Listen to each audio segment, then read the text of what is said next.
Okay, we're going to put the house lights back on. It's a little too dark for them, so bear with me.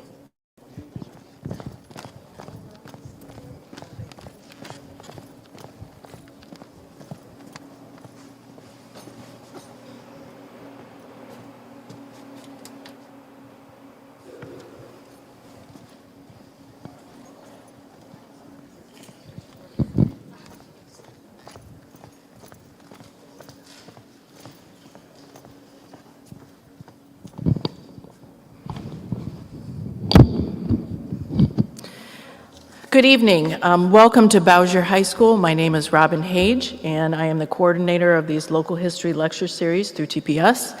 I'm very happy tonight because this is my home turf. I am a 30-year teacher at TPS, and I am housed here at Bowser. I'm the choral director and piano instructor. So it's kind of nice to be on my home turf this evening. If this is your first time joining us, thank you so much. If you have been to our other two lecture series this season, we appreciate your return. At the end of tonight's presentation, there is a slide that will feature the fall 2022 series and then go into the winter. So this will continue. This actually came about as TPS marches to its 175th anniversary in 2024. We are trying to have an awareness of bringing people into our facilities and also bringing together people who are passionate about local history. And you're here for a reason, I'm sure. And I have to get my silly joke out of the way first. I know that you are dying to hear this lecture. Sorry, that was my only knee slapper of the night, I promise you. I also do want to draw your attention to the table down here. The authors who are here this evening have some books for sale. I do want to mention that the TPS book and the DVD on TPS are both $10. The money for that goes to the purchase of an Ohio historical marker for Scott High School. We have been selling those products and we are only $300 short. So if you find generosity tonight and could help us out a little bit, we'd appreciate that. If you do not have cash, there are business cards down there that have a QR code that you can do a cash app for it. And the other books are also for sale there. This evening, I would like to introduce a good friend of mine, Becky Visser. She is going to get us started on the program, and then we're going to take some turns. So thank you again for coming. We appreciate it.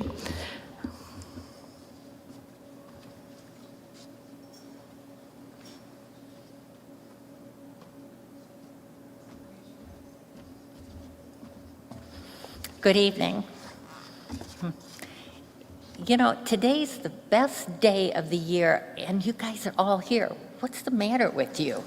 It's a beautiful night. So, but before we begin, I want to get things straight. I want to ask you, a lot of times when I tell people I wrote a book on Forest Cemetery, they look at me and they get a little confused. How many of you, and Bob, you can't answer, how many of you know where Forest Cemetery actually is located? Okay. How many think it's on Central Avenue? Oh, right. So, okay. How many of you think it's on Central Avenue? Good. We're on a good roll. It's not on Central Avenue. So at least we know where we're at. So anyway, let's get started. When I was first asked, when Robin asked me to come, I started to think, a lot of you know the history. How can I make this more interesting? And I'm going to kind of share with you the different things that I learned as we wrote the two books. I wrote both of them. There's different little rabbit holes you fall into when you start researching cemeteries. So I thought I would share those with you. It's amazing how many people confuse the two cemeteries, and the parallels between them are amazing. They both have John Burdan in them. Who knew? They both have Emery pottery in them. They have Secor family, Walbridge family, Waite families, and Scott families. These are all prominent Toledo families. Then separating them got to be more interesting because people thought, oh, John Burdan, the mayor, is over here. No, John Burdan, the mayor, is over here. That got to be extremely confusing for me. When Woodlawn Cemetery called me to help them with the history. The first thing I asked them, can you give me a book on the history so I can study it and I'll be able to do programs? They gave me a pamphlet, but no faces to go with the names. So this is where we started doing the book on Woodlawn, to explain these are the people that go with these names. I've been interested in cemetery history most of my life. I was a longtime friend with Fred Foger and worked with him on many occasions. Do you want me to press? Yes.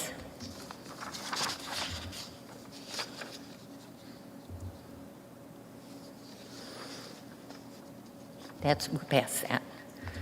There he is.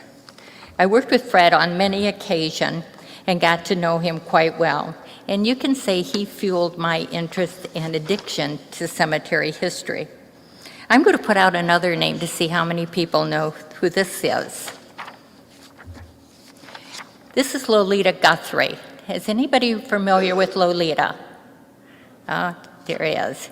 Lolita was very instrumental in cemetery history. She was working closely with the state of Ohio in preservation, and she also is, you'll find her on the Ohio genealogy website to this day. Lolita passed away several years ago, but between Lolita and Fred, I learned volumes of information on cemetery history and preservation. I was very fortunate. There are many factors on cemetery that many may not even think of. It's not just the people that are resting there. First, the difference between a cemetery and a graveyard. Did you know that there are 17 different types of cemeteries? So you can see the different rabbit holes you fall into when you start researching.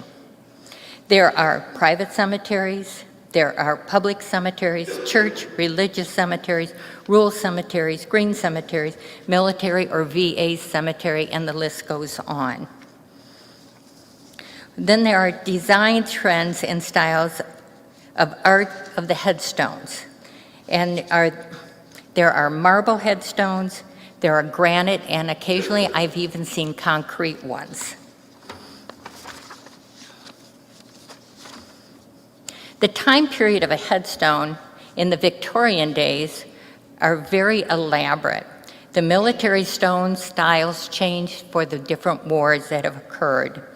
Did you know Toledo, you probably do, had the largest monument company in Northwest Ohio? That was the Lloyd Brothers. Working at Woodlawn, I got to know Mary Whitman, who owned Lloyd Brothers, and got to learn even more detail on how they did certain stones back in the day.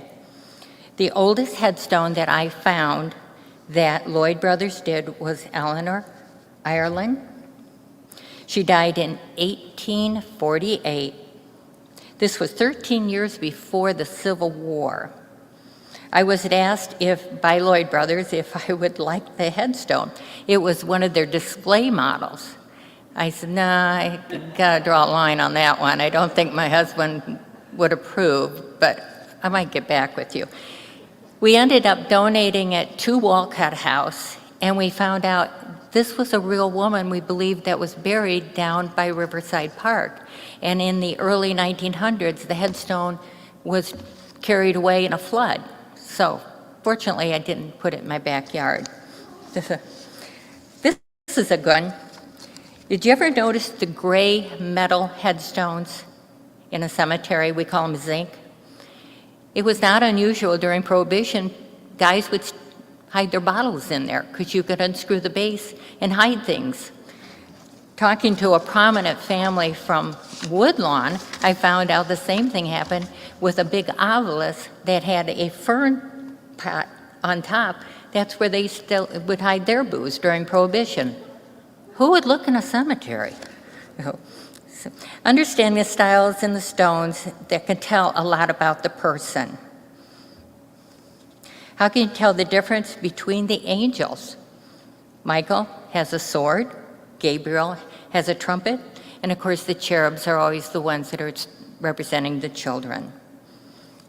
Did you ever walk through a cemetery and see the stone that was an arch? There's a meaning to that. I just thought it was weird. It means joining your partner in heaven. I never heard that before, never learned that before. Did you ever walk through a cemetery and see a headstone with a dollar sign? People have asked me, is that a banker? No, it's the Greek first 3 letters for Jesus. I didn't know that. Well, I learned it, so. Let's see. Oh, this is a good one. People ask me about grave robberies or body snatching. Yeah, they happened. So, Woodlawn, no, Forest had 2 bodies stolen one night, but the most prominent one was that of Congressman John Scott Harrison. Now, does that ring a bell to any of you? Well, let me tell you. His father was President William Henry Harrison, and his son was Benjamin Harrison, President Benjamin Harrison. So nobody was safe. This is when laws started to come about that you just can't take that body out of the grave. So it started there. Now, oh, that's him. This one I love. I spent a lot of time talking to family members and kind of getting to know the person I'm researching. This couple in 1876 eloped, of all places, in Forest Cemetery. Go figure. He was a superintendent, and she was the bride of a prominent Toledo family, the Finley family. They were brewers. Family didn't approve. He worked at the cemetery. They eloped, and they lived there for a short time until they got a residence later. Now, isn't he a keeper? I like to think of Forest Cemetery as the first generation of Toledo's history, the founders, the pioneers, and the visionaries. Did you know that Did you know that 4 men at Forest signed the city charter? I never thought of that, but they were the ones that built the town and saw the vision for Toledo. In 1852, Toledo had 4 mayors in 1 year. Talk about politics. Then 2 of those men are buried at Forest. I look at Woodlawn as the second generation, the industrial that built Toledo to what it is now. Oh, this is my best page. Thank you for coming.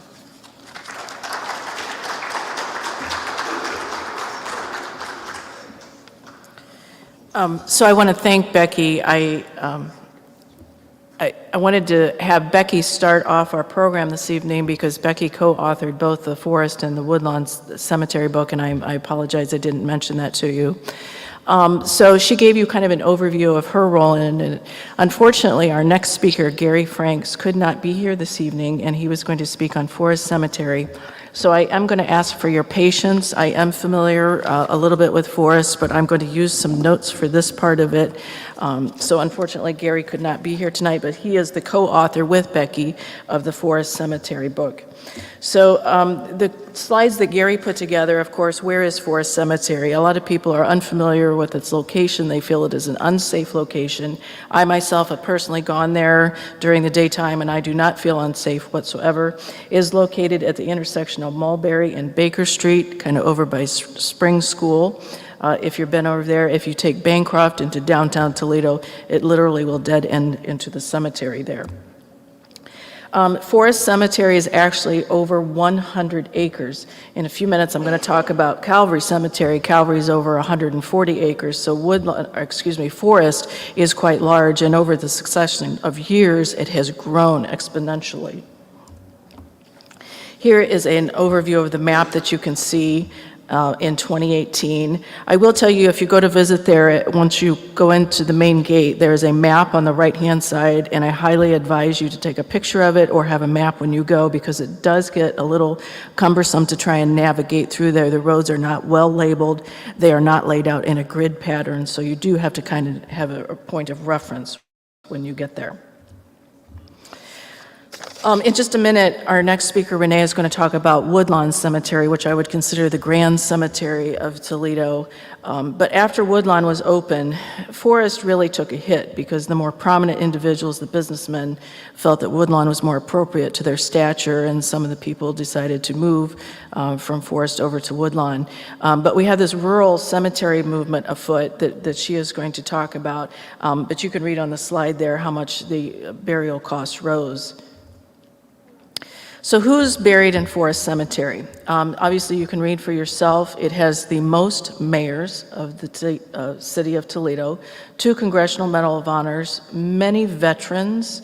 Baseball player J. Lee Richmond, who we're going to talk about in a few minutes, was also employed by TPS. Great Lakes ship captains. There's many police and fire chiefs. The father of music is buried in Toledo. There's numerous suffragists, Sarah Bissell, Sarah Williams, Amy Mahler, Olive Colton, and the list goes on and on. Many of those also taught at TPS at the old Central and Toledo High School. There's pioneers of business, banking, shipping, brewers, and of course, Clarence Square, who, oops, wrong button. Probably no one is more prominent than Benjamin F. Stickney. There will be a new headstone. I don't believe it's been placed, has it? It has been placed. Unfortunately, his exact grave location has been lost through time, but a new marker was purchased for him. I'm sure you're familiar with the story of the Toledo War and how he named his sons 1 and 2, literally. And 2 is buried there, and he does have a marker, but you can see that he was an Indian agent for the Ottawa Indians. And as I mentioned, his burial location is unknown. So the picture that you see here is actually taken from the Forest Cemetery book. If an individual in their book did not have a headstone, they used this little icon to represent that. One of the great pioneers of Toledo was Captain Samuel Allen. Obviously born in New York City, he came to Toledo in 1832. He was one of the initial people to start Vistula, but he backed out of it and he convinced Mr. Bissell to invest with Stickney in it. And his marker has actually been refurbished a little bit. We do have a Forest Cemetery Facebook page, so if you're on Forest Cemetery, I do write the post for that, although Becky and Gary wrote the book for it. So I encourage you to like that page, but there is a nice little story about Captain Allen on there. Of course, if you go to Vistula, you'll see a Ohio historical marker, and it mentions Mr. Bissell here, Sr. He was the co-founder of Vistula. He was a very early prominent Toledoan. He was the manager of the Erie and Kalamazoo Railroad. Of course, Jessup W. Scott. It would be hard-pressed to be in a TPS building and not mention that our oldest high school that's still standing was named after him.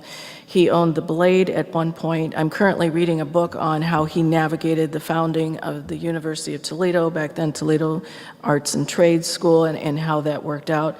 But he is buried there. His sons are buried around him as well. Very prominent name in Toledo history.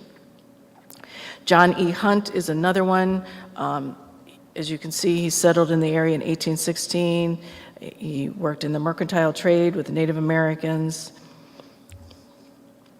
Here's a more recent one. Some of you might remember this mayor, Michael Damas. I'm not sure I'm pronouncing that correctly, but he has a very interesting headstone. You can pick his out if you're driving through the cemetery very easily. So he's the most recent mayor to be buried there. There are several group monuments. There is a potter's field. There has been a donation of this headstone that you see on the left. Patsy Lupton was a doll collector. She used her funds to purchase this for the individuals who are buried there. And another interesting story is the Sunshine Cemetery, and this actually pertains to where we're at tonight at Bowsher. Across the way, they were digging a couple decades ago to put a new housing unit in for senior citizens, and they came across these bones. And here it was an old potter's field, so they actually removed all those from over there and put it in forest. And if you drive near the back of the cemetery, you can see this headstone there. And it is a mass grave. There are no individual headstones for that particular one. Of course, Mason symbols are very prominent in all of the cemeteries that we're going to talk about tonight. Of course, this is an example of several of them off this monument in Forest.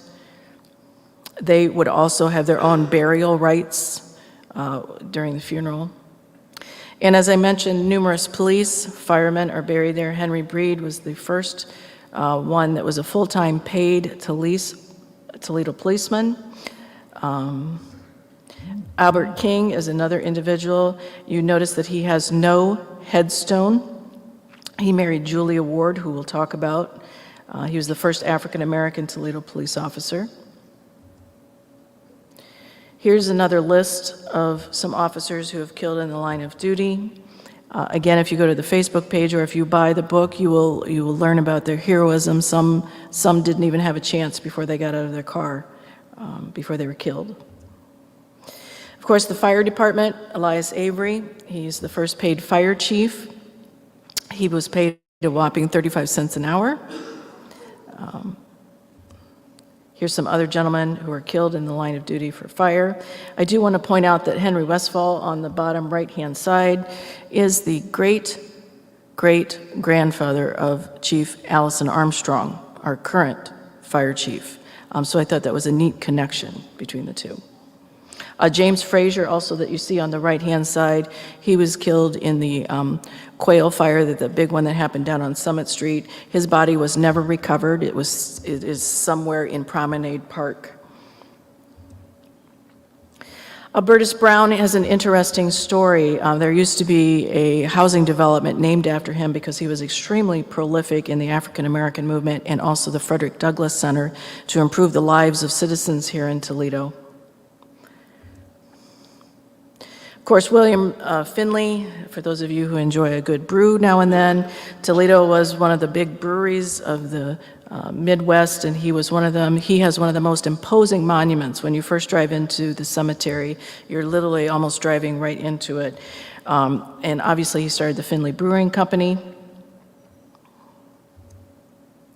Henry Brand is another, Brandon Grasser, another brewery here in Toledo. Another businessman, George Pomeroy, he actually created one of the first stamps. If you go on eBay, I just did this recently, you can look up some of these rare stamps. It was his son, I believe, that had the Pomeroy house that is in Vistula right now. Of course, there's many, many veterans that are buried there. There's actually a Band of Brothers gentleman who passed away recently. He's buried there. Joseph Beach is buried there. You can see that he was the grandson who commanded the USS Triton, author of Run Silent, Run Deep. I'm sure we're all familiar with that. Another military Medal of Honor, William Halstead. Again, I apologize, Gary is not here to give you more in-depth information on these individuals. Private Mark Wood, he was with the locomotive chase of Andrews Raiders. There are several of them buried throughout Northwest Ohio. There's also one buried in Wood County at Union Cemetery. He also received the Medal of Honor. There are African American soldiers that are buried there. The monument that you see in Boston is very famous. If you've seen the movie Glory, that's what they're talking about. Unfortunately, that monument was defaced a couple years ago. And there are tons of shipping and industrial captains that are buried in Forest Cemetery. Here we have Carrington and Casey. Here's a few more. I just wrote a little story about two young boys. Well, they weren't young, they were 17 and 21, and they were on a ship out in the middle of Lake Erie, and they were lost in 1893, and their bodies were never recovered. And if you walk by their parents' headstones, it says, "Lost at Sea." They inscribed their names. It's a very, very sad story. But obviously, the location of Toledo, it was an important shipping industry. Olive Colton is another well-known Toledo suffragist. She was extremely important in the women's movement. She was one of the first presidents of the Toledo League of Women Voters. She was buried without a headstone, and that just came to our attention recently. She actually lived to the, I believe, 96, and she was in a nursing home, and she had no living relatives left. So with the help of the general public who made donations and the Toledo League of Women Voters, we were able to purchase a headstone for her, and that will be installed in the fall of this year. So look again on social media for an activity of her dedication over at Forest Cemetery. So I'm very happy we were able to accomplish that for her.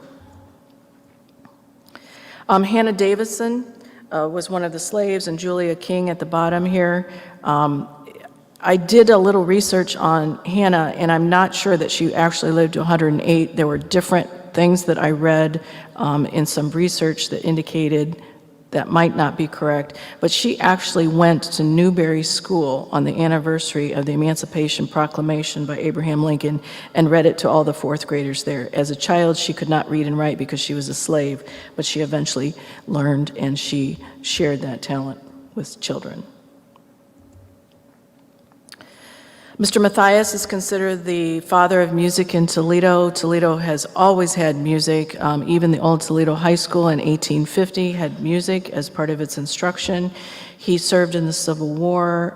He never married, and he always considered his students his children.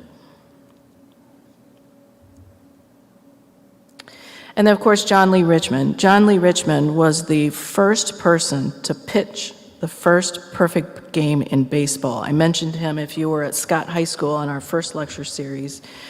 After he was done with his athletic career, he came to Toledo. He was hired by the high school. He actually taught science and was the assistant baseball coach for a while. And then when Scott High School opened in 1913, he went over there and was the coach and then became the assistant coach.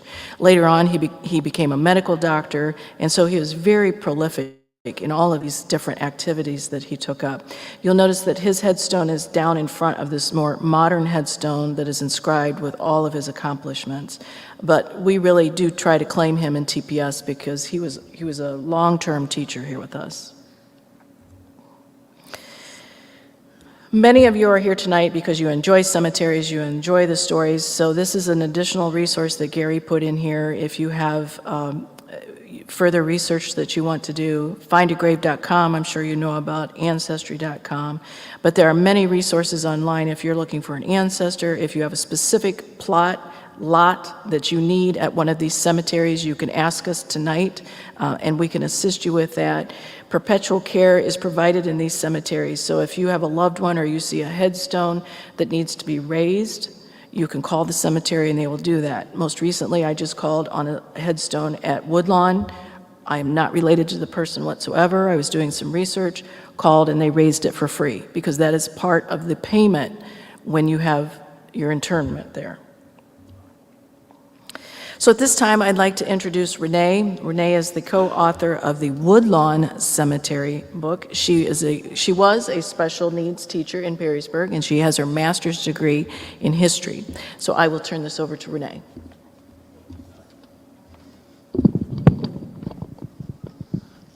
Hi, everyone.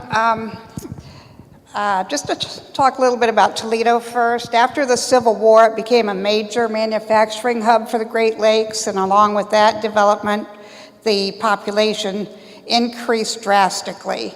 And as the population increased, the need for additional cemetery space increased. So there was a call out for a new cemetery, and the founders went out and studied the different types of cemeteries that were, coming up at the time, and they decided on the rural cemetery, which is what Woodlawn is. So if you remember the map of, that's the gates of Woodlawn Cemetery. If you remember the map of Forest Cemetery, a lot of the roads are very straight, the corners are right angles. In the rural cemeteries, you'll notice several winding roads, and they circle around islands of green grass, trees, and so forth.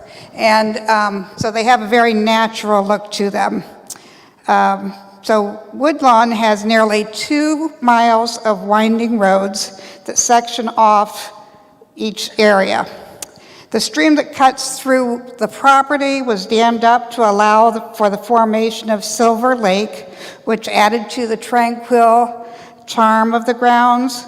A variety of trees and shrubbery were strategically planted across a carpet of green grass, and as a result, an environment was created for tranquil space, reflection, and relaxation for people who visited the cemetery. From the beginning, Woodlawn became the choice for many of the prominent citizens who lived in Toledo. They erected extravagant mausoleums and artistically engraved monuments to commemorate their lives. And so today, Toledo Cemetery is one of the largest cemeteries in Northwest Ohio and the final resting place for over 70,000 individuals. And so these are some of the monuments that you'll see there. Let's see. And some more. Yeah. Okay. So one of the most interesting monuments to me is this pyramid shaped monument. And during the turn of the century, there was a great interest in Greek, Roman, and Egyptian archaeology and architecture, and so it's reflected in a lot of the monuments and mausoleums that you'll see there. This monument was set up for John Gunkel, and the picture on the left, no, on the right, graces our book.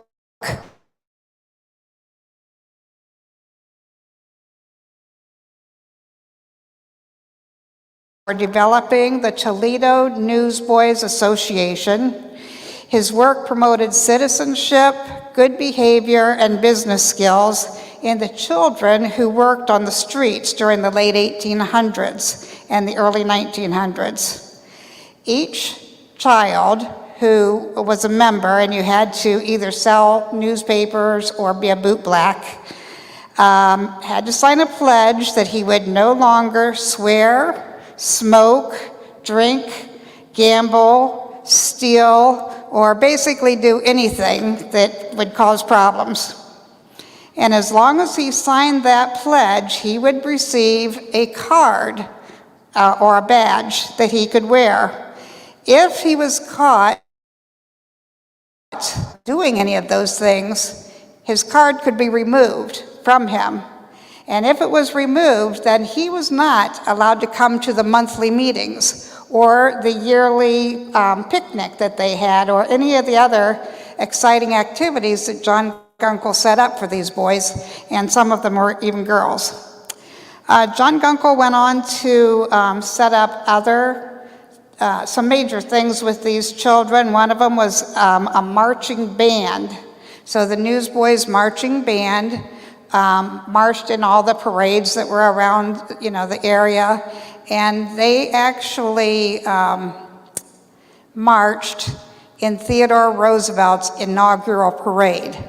And it's partly because John Gunkel's program had become so important to Toledo.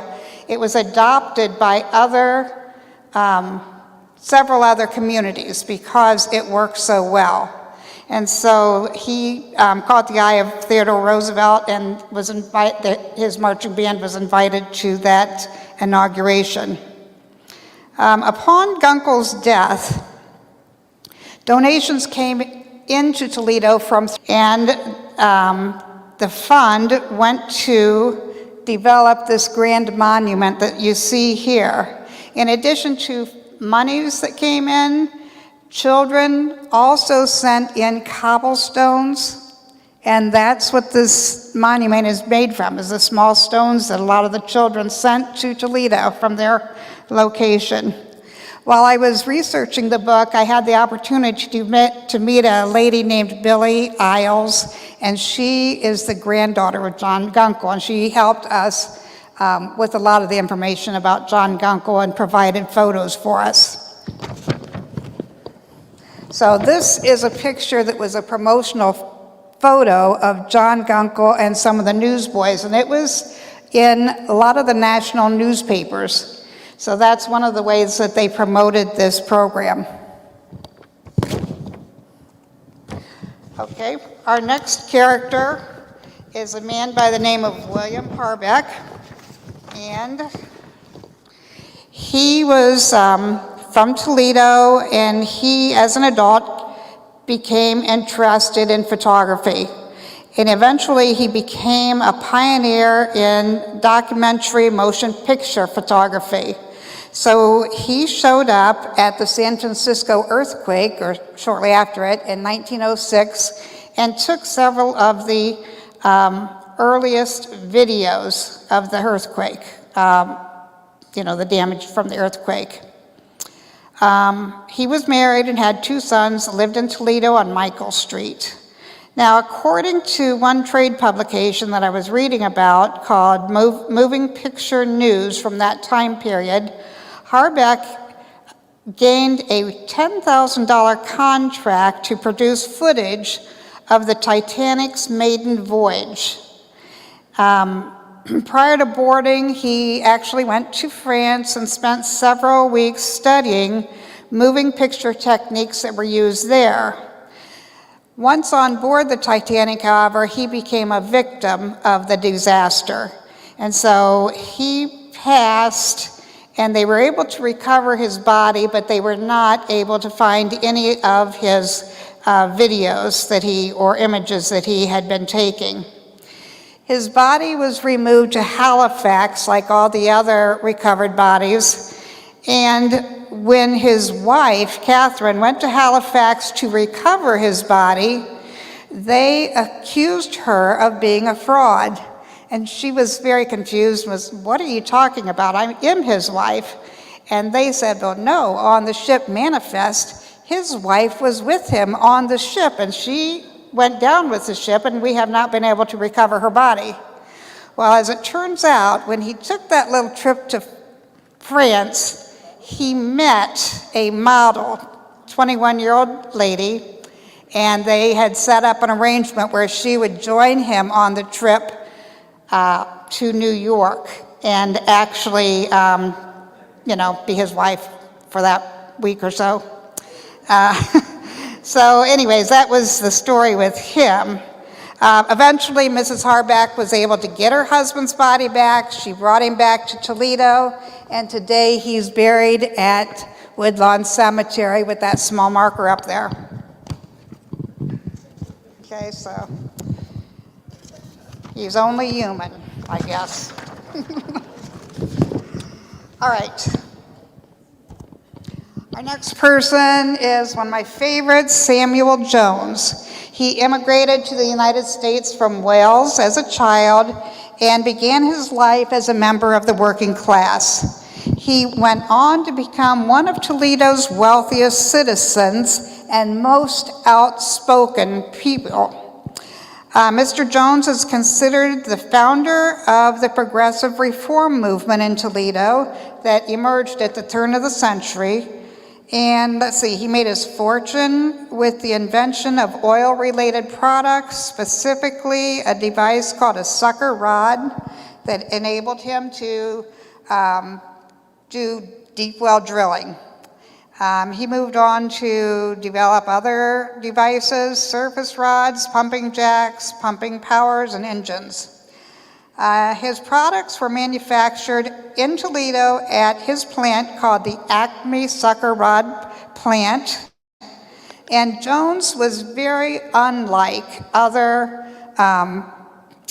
employers from that time. It was typical for an employer to make a list of 10 or 15 rules that the employees had to follow. And if any one of them were broken, they could be fired.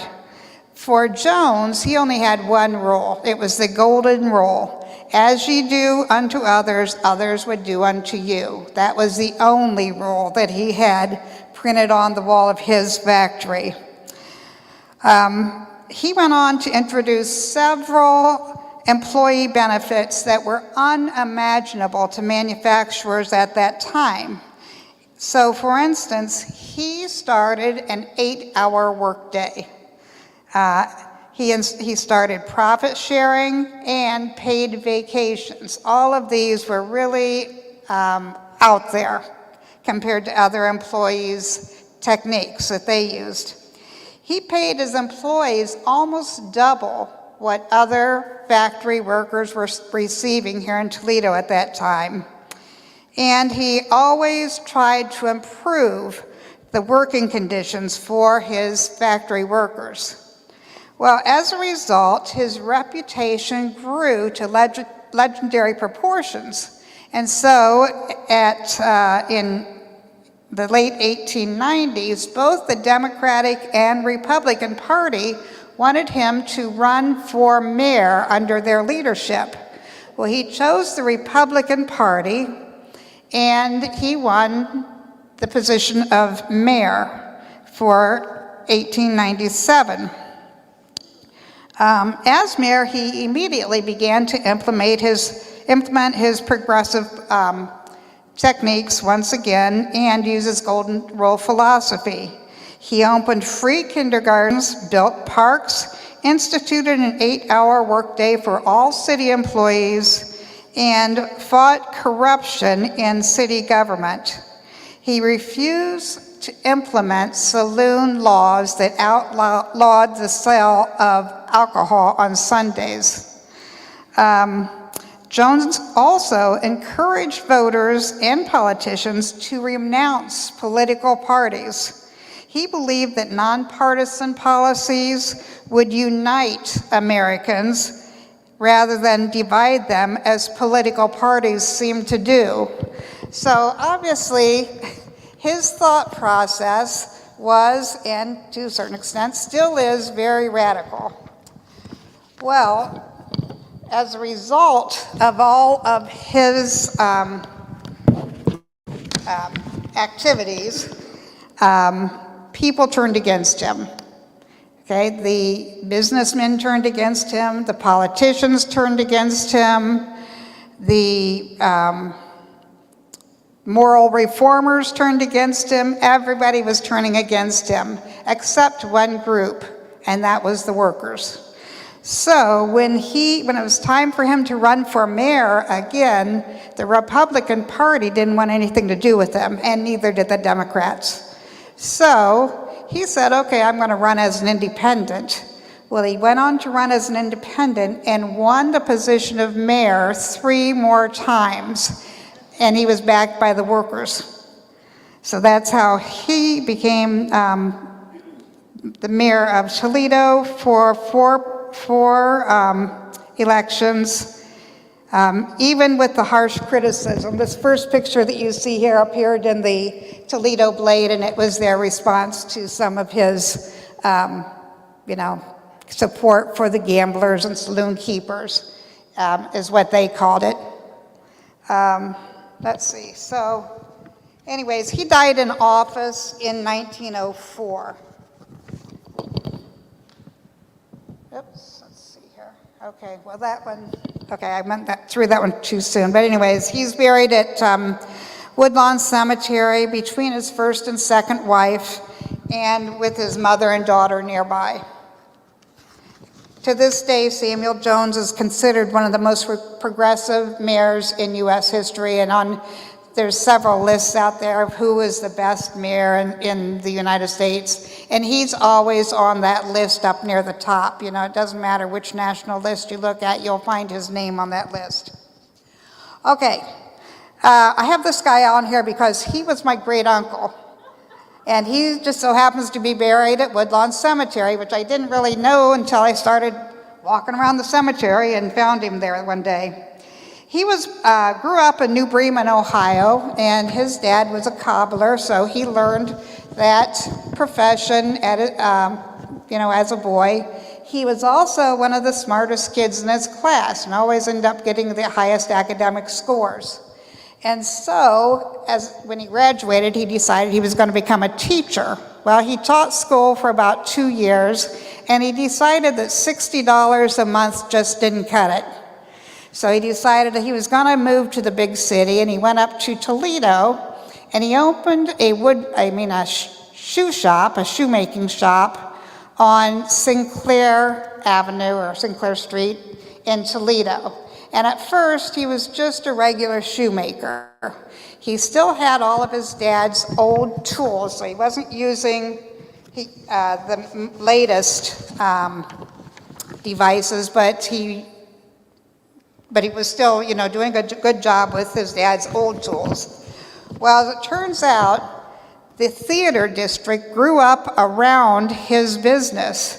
And so as a result, several people that were in the entertainment field came to him to provide the type of shoes they needed. So he became friends with many of the stage celebrities during the time period as he worked at his boot shop for 40 years in Toledo. Sometimes magicians would come in there and he would talk to them about what they wanted to achieve in their routines. And so he would actually build mechanical devices into the heels of their boots and attach hoses that would run up their leg and out the boutonniere so that they could actually step on a bladder of water and have the water pop out at the correct time during their skit. And there were a lot of other types of devices he used to help these actors and comedians and clowns and magicians perfect their acts.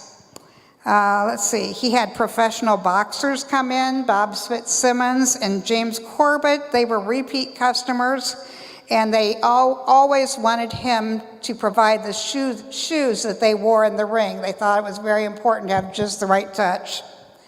Let's see here. The picture over on the other side is his family. That's his C.M. Williams, his wife, Cora, and their two children, Myrtle and Aerie. And you can see that the bicycles are prominent in their picture. That seemed to be a pretty important thing in those years. I got another picture for you that's a little bit risque here. But this also has to do with my great uncle. He made shoes for her. Nothing else. She was considered to be the queen of burlesque during this time period, and she actually had a troupe of singers and dancers and whatever that they would travel around. They passed through Toledo frequently. And he, at one point, made a pair of kidskin boots that were knee-high and made from pink kid skin. And that's what she wore in her show. Let's see. And so that's him. The next is a brewer by the name of John Hebner. He grew up in Germany, studied the brewery business over there, came over here, and he became the brewmaster for Lynx Brewery. But when he was finally ready to set out on his own, he partnered up with a local attorney, and they bought Lynx Brewery. Let's see here. Sorry. James Pelioid was the local attorney. They became the sole owner, and eventually he became the sole owner of that brewery. It grew to tremendous proportions with outputs of more than 70,000 barrels in 1895. He finally bought out several other breweries, several of them that were mentioned in the Forest presentation. Bought out those breweries, and he developed the largest brewing operation in Northwest Ohio. One of the advertising gimmicks that he used, let's see here. On his bottles, you would frequently see embossed the words, "pure with no drugs or poison." One of the things that was going on there was that the temperance movement was gaining momentum at the beginning of the 1900s, and they frequently claimed that there was all sorts of nasty things in the alcohol that caused illnesses or whatever. And so he tried to fight that with this pure with no drugs or poison. His final resting place was in the previous picture, and he resides there now with his wife and several of their 11 children and their spouses and some of the grandchildren. So it's quite a big monument and quite a large lot that they have. Okay, this next one was a real surprise to me when I found out about it. There was a woman by the name of Elizabeth Robrick that lived in Toledo. She was married to a banker, and she belonged to Toledo's Junior League.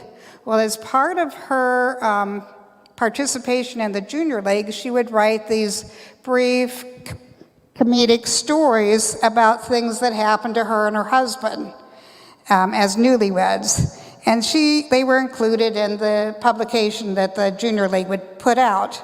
Well, they came to the attention of the National Junior League, and so several of these short stories were included in the output of the National Junior League's publication. And this is in the late 30s, early 40s. Well, eventually, Houghton Mifflin started reading these little stories. And they were a publishing business, and so they decided that they would like to put several of her stories into a book. And she was like, well, I'm not really an author, I just, like to write about, funny things that happen. And they said, well, let's just give it a try. So they put it into a book, and the next thing you know, her book became a #1 bestseller in 1941. And from there, she wrote another one with several more short stories, just like the first that she wrote. And her second book was called Outside Eden. That's the second book she wrote. The first book she wrote, I don't have the name of it right now, but she did have a first book and a second book. Well, pretty soon after World War II, radio programs became popular. So the radio came to her and said, we want to make a radio show out of your stories. And you'll never guess, but they chose Lucille Ball to be the female and an actor named Richard Denning to be the male character. They posed as a Midwest banker and his wife. Well, finally, when TV became big, CBS asked Lucille Ball to do the television version of the show, and she said, oh, sure, I'll do it, but I want my husband to be the character that plays my husband. Well, Desi Arnaz was not going to be able to portray a Midwest banker, so they kind of rewrote the story a little bit, and from that we have I Love Lucy. And so the author came right here in Toledo, the whole story, the author, so forth. This is Isabel Scott Robrick. She's the one that wrote these stories, and that's the monument that they have for the Robrick family. Okay. The final people I want to talk about are the Lloyd Brothers. They are the ones who were responsible for creating the outdoor museum that you see at Woodlawn Cemetery. Their father, John, moved here also from Wales. He came to Maumee to work as a stonecutter for the canal and began his business in 1846. Eventually, his 3 sons, Edward, John, and Oliver, took over the business. Pretty soon, they moved it to Toledo, and they set it up on Adams and 11th Street. They stayed there for several years and eventually moved the whole business over to Auburn Avenue, directly across from Woodlawn Cemetery. They became so successful that they actually opened offices in Washington, D.C. and Detroit. They designed hundreds and hundreds of monuments for cemeteries throughout the country, as well as for private and public institutions like museums and churches and gardens and things of that nature. Their business was one of the longest operating businesses in Toledo, second only to the Toledo Blade. They finally closed in the 1970s. So in this picture, the first one we have is the Ludwig Monument. It stands 57 feet high and is the largest monument in Woodlawn Cemetery. It's made from 13 sections of granite, weighs 185 tons. And in order to get it over to Woodlawn Cemetery, they actually had to lay a railroad track that went right into the cemetery and up to this site. Let's see here. The one up in the corner is a monument that was made for the Confederate prison Andersonville, which is now a National Historic Site. And at that historic site, there are 12 monuments honoring troops that were held prisoners there.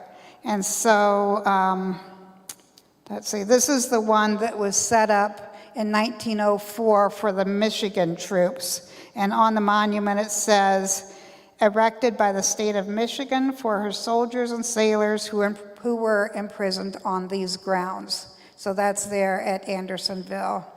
And then the last one is just one of their business cards, and it talks about being on Adams Street. The Lloyd Brothers, let's see here. Oh, this is a photo of their shop, and the three Lloyd brothers are in there, and they're surrounded by several of the craftsmen that worked for them, as well as ropes and pulleys and some of the tools that were used to create all the beautiful memorials. And this workshop was behind their office when they were on Adams Street. So that's all the people that I have to talk to you about tonight. It's always hard to decide which ones to choose from because there's so many interesting stories, and they all started right here in Toledo. Some of them impacted us on a local level, others on a national level. It's just, it's just amazing how many stories there are. If you are interested in learning more about Woodlawn Cemetery, they do have tours there, and you can check out their website to find out when the tours are. Their tours are stretched from May through October, and they're always interesting. There's always something interesting in their tours. And if you don't want to go on a tour, buy one of our books over there. Okay, well, thank you very much.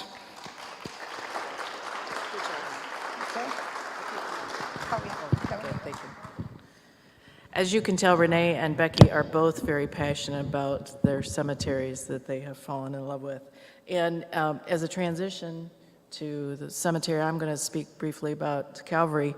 On the Calvary book, the front cover is the monument to Sands Fleet, and it was created by the Lloyd Brothers. They have several monuments in there. But I'm just briefly going to talk about Calvary Cemetery. Obviously, Forest is the oldest municipal cemetery in Toledo. Woodlawn is historic. It's an arboretum. It's on the National Registry. And so why throw Calvary in here? Calvary, to me, is one of the grandest cemeteries we have in Toledo. It is the repository of over 100,000 individuals. It encompasses 140 acres. It is the largest burial ground of those with Polish ancestry here in Toledo. So anyone who is doing research and you're from Poland, this is the place to go. One of the things that appeals to me about Calvary is the grandeur of it. When you pull in on the main entrance off Parkside and you have this beautiful mausoleum that you see pictured here that was constructed in 1918, it's really something to behold. And I've been so blessed with so many things over my life that have just fallen into my lap. I literally live across the street from this cemetery in Westmoreland. And so for about 12 years, this has become the place where I go to walk on a daily, weekly basis. And over those 12 years, I just started collecting stories. And it occurred to me that every person has value and every person has a story to share. It doesn't matter if they're famous or if they've done something. They are important to somebody somewhere. And so I started collecting these stories. And tonight I mentioned that my portion is going to be brief, and that's simply because I'm inviting you to the walking tour that I will be giving on Saturday, May 28th at noon. I usually do it Memorial Day weekend because there are thousands upon thousands of flags that are distributed to the veterans' graves. So if you would like to come on a tour, if you've been at one of the tours, this is a new section. It has the Toledo Clubber, who is a well-known murderer here in Toledo. It has orphans, it has veterans, it has just a hodgepodge of different individuals. But this is the main entrance that you're looking at Calvary. This was not the main entrance when it first opened in 1887. So really, Calvary is the culmination of 4 different Catholic churches. Today, you do not have to be Catholic to be buried in Calvary. It did initially start that way, but there were 4 parishes that had their own cemeteries attached to their churches. The first one was St. Francis de Sales downtown. The second was St. Mary, just a little bit further down on Cherry Street. Both of them had their own cemeteries, and they were located on LaGrange in Manhattan. Today, we know those cemeteries as Mount Carmel. That name was changed in the 1920s, but they were adjacent to each other.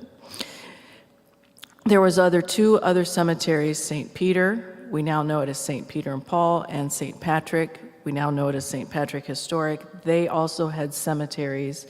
And it was a committee that was formed in 1873 with Father Edward Hannon in charge of it, who said, we are literally running out of space to put our dead parishioners. We've got to come up with a plan. And he spearheaded this committee, and they came up with 55 acres just north of Dorr Street that they purchased, and that was actually outside the city limits at that time. It was Adams Township. And so as you leave tonight, I actually brought a plot map with me if you want to take a look at that. That's the second or newer section, an additional 44 acres that was purchased in the 1920s.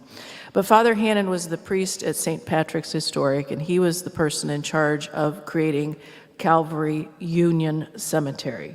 The word union was dropped over the years, but it was initially a union cemetery to bring these 4 churches together. Father Hannon is buried there. This is his modest headstone, but really his legacy is the beauty of the 140 acres and the vision that he had over the years. So I mentioned the 4 cemeteries that were combined into one. St. Peter and St. Patrick's both had their cemeteries off Western Avenue near Ralph and Wayne Street. Wayne School actually used to sit between them. The last time I was over in this section of town, I believe there's a Dollar General or Family Dollar on the old St. Peter Cemetery. Well, what happened is Father Hannon from St. Patrick's actually went back to his church and said, I will give you $300 if you disinter your family members from our old cemetery and move them to Calvary. So if you go to Calvary in the older sections, you're going to see lots of Irish names, Celtic crosses. You're going to see individuals who passed away long before Calvary was ever established. So their bodies were actually dug up and moved over. Those families that did not do that, those individuals were literally moved and placed in a mass grave in Section 4 at Calvary. And there's a very little headstone that indicates there's several hundred bodies there. The other church, St. Peter, Father Danhofer did not have the funds to encourage people to move their bodies over to Calvary, but many people from this parish did relocate over to Calvary. Unfortunately, when the city closed both of these cemeteries, many of the bodies in that particular cemetery were lost. Some of the headstones were used as actual sidewalks over there. So the Calvary records do indicate that there are some bodies that have been moved over, but not nearly as many as St. Patrick. So as you pull in the Dorr Street entrance on section 1, just off to the left, you'll see a tall obelisk. That's to Father Danhofer. There is also a mass grave there for the rest of these bodies that no one claimed. So one thing that has changed over the times is that cemeteries used to have perpetual caretakers, superintendents, sextons that lived on the property. And the picture that you see here in the upper left is John Kaminsky. John Kaminsky raised 3 of his sons, 1 of his daughters, in the house that you see pictured here that was actually inside the cemetery. They were on call at all times. So if someone passed away, they'd get a call. They would dig the graves by hand until modern technology could cut through the dirt for them. You see him standing in a flower field there. Calvary had a massive flower field, so if you came to visit your loved one's grave, you could literally go over, pay the fee, cut whatever flower you want, and transport it over to the grave. Calvary also had 2 ponds that were down in the low section where the caretaker or the office is today. Today it is now burial locations because they are running out of room. But they used to have ponds there, and the people that you see pictured here are actually John's children when the pond froze over. The Kaminsky family spent a combined total of 77 years taking care of Calvary Cemetery by hand. When they could not dig into the ground during the winter months, they would put the bodies into the mausoleum that is over there. They no longer do that, obviously, because backhoes can cut through the dirt. But really, it was the care of this family that really established the beauty of the grounds over there. There are over 100,000 individuals buried at Calvary. There's no way that one person could capture all their stories. In fact, in the book that I had the opportunity to put together, it was hard to pick and choose. So tonight I just want to share a couple of them with you. We have Mayor Michael DeSalle is buried there. The cenotaph of the Edmund Fitzgerald Captain McSorley, that is there with his wife. Frank Gahuli, who originally played for the Mudhens, not the announcer. He is buried there. Roger Bresnahan, who owned the Mudhens, who used to play there. You could just go on. There's 2 Medal of Honor winners. There's thousands of veterans. But some of, just to give you a sampling of it, in the top left corner is one of the more well-known individuals buried there, and that's the bootlegger Jack Kennedy. Jack Kennedy was killed in 1933. He came up against the Purple Gang and the Licavoli Gang out of Detroit. They put a hit on him. Unfortunately, the first time that they attempted to kill him, they killed his girlfriend at that time, Louise Bell, and then a year later, he was killed. This is a picture of his casket being carried to his plot. You can see the Calvary Mausoleum in the background, and the little child off on the left-hand side is his son, Jack Kennedy. Louise Bell was buried several rows behind Jack Kennedy and sat in an unmarked grave for many years. If you know local history, you'll know the name Ken Dixon. He graciously purchased a headstone for Louise Bell a couple years back when the son, John Kennedy, Jack Kennedy, was still living, and they had a little dedication. So if you go there, the 2 of them are fairly close to each other.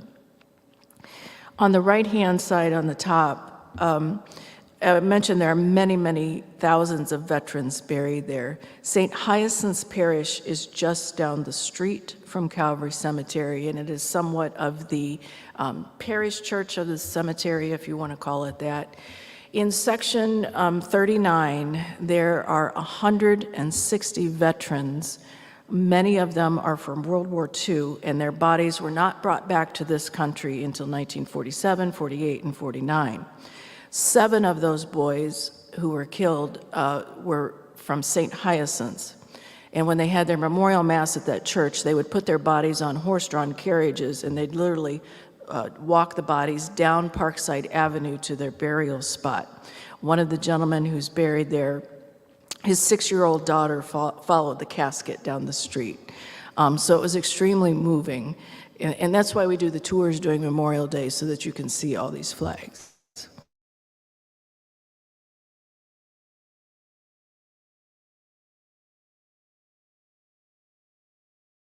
It was just a couple weeks ago on May 1st. He was an incredible saxophone player.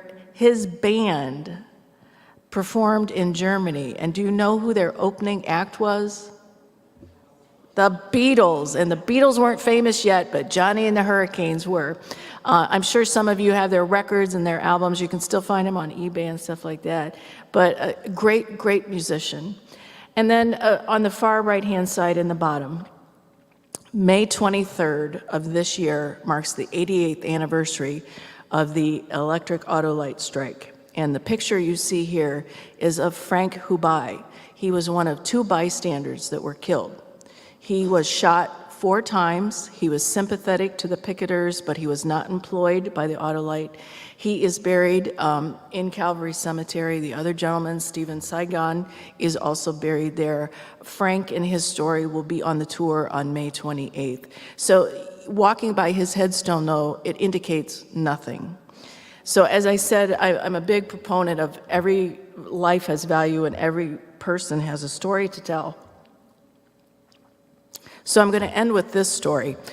Over a year ago, I had no idea who Patrick Lehaney was, and I'm going to assume that most of you in here don't either, or are not related to him. I mentioned that findagrave.com is a wonderful website if you're doing research, and I happened to stumble upon his name on findagrave.com, but he didn't have a marker.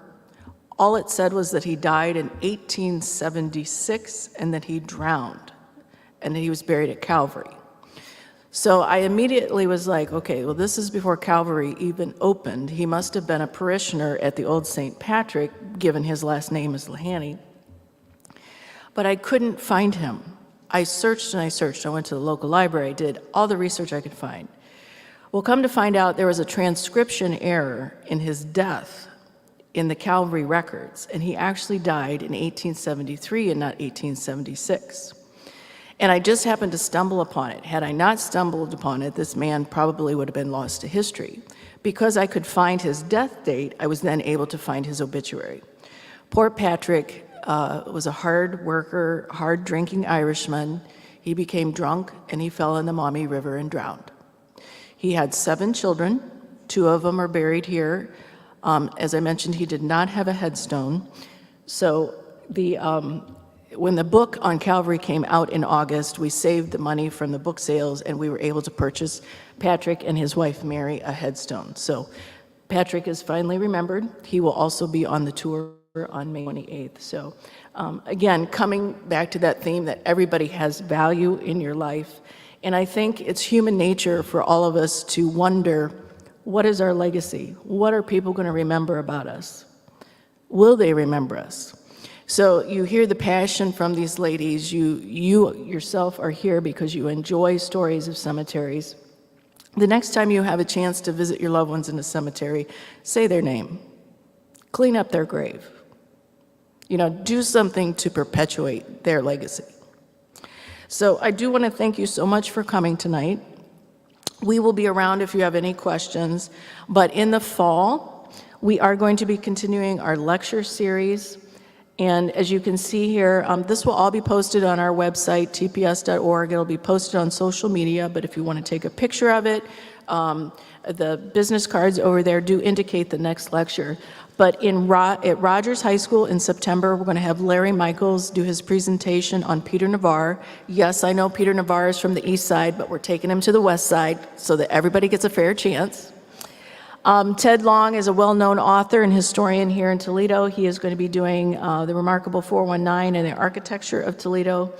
And then in November, we have Lou Hebert signed up. He has several books out. He's going to be doing his, it's like quirky things about things that happened this day in Toledo history. It's a very, very good book.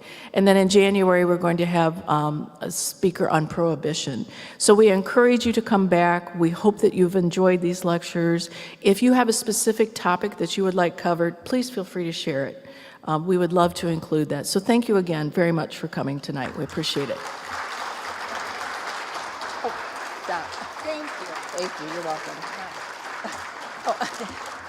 I just want everybody to know she is remarkable. When I have been down and discouraged, she has said you can get through it. She has a beautiful website for us because I don't know anything about Facebook. I'm indebted to this woman, so. Well, I'm indebted to you, okay? So, thank you very much. Thank I you. appreciate that.